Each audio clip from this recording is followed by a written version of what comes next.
Ce qui est marquant dans la lecture que nous venons d'entendre de la Passion selon saint Jean, c'est la détermination du Christ. Le Christ s'avance vers sa passion avec une force intérieure extraordinaire. Et face à lui, tous reculent, il confond les uns et les autres.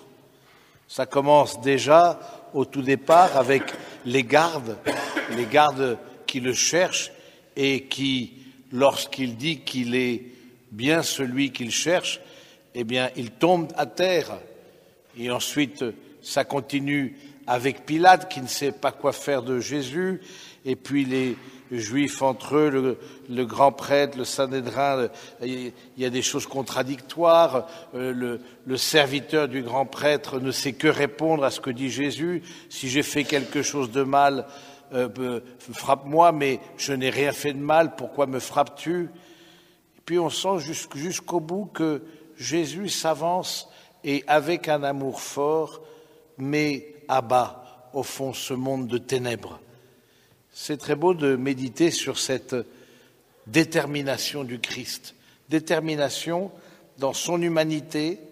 Il a été soutenu par l'ange de l'agonie. Nous le savons que le rôle des anges, c'est de soutenir notre intelligence dans l'accomplissement de la volonté de Dieu. Il a été soutenu par l'ange dans son humanité pour qu'il puisse aussi accomplir toutes choses.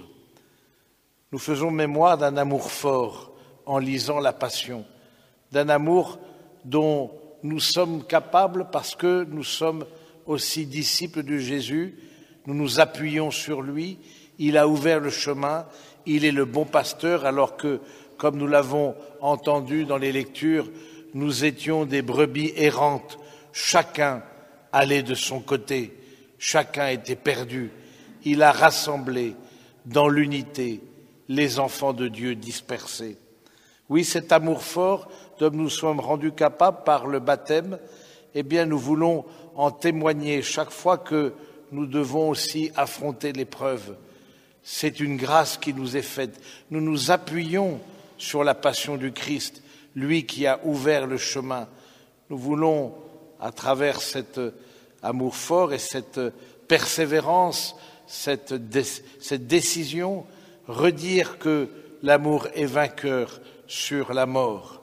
Nous le voyons dans la vie des saints, de nombreux saints, et singulièrement des martyrs, qui n'ont pas hésité à donner leur vie pour le Christ. Et nous le voyons aussi au quotidien dans des personnes qui, à travers les épreuves, manifestent un cœur qui a du courage et qui a une vraie détermination.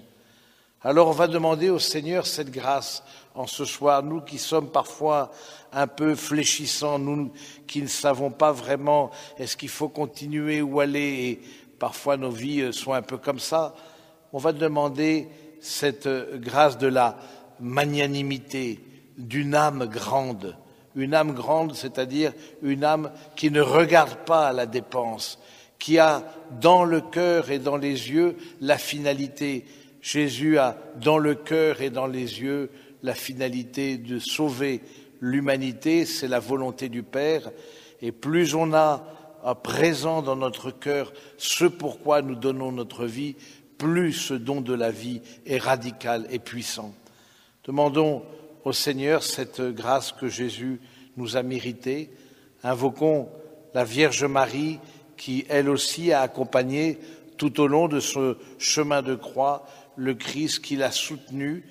Si l'ange a soutenu le Christ dans son intelligence, Marie, c'est dans son affectivité, dans son cœur de mère qu'elle a soutenu son Fils tout au long de ce chemin. Demandons à Marie aussi que dans nos chemins de croix, nous puissions faire preuve d'un amour sans partage. Amen.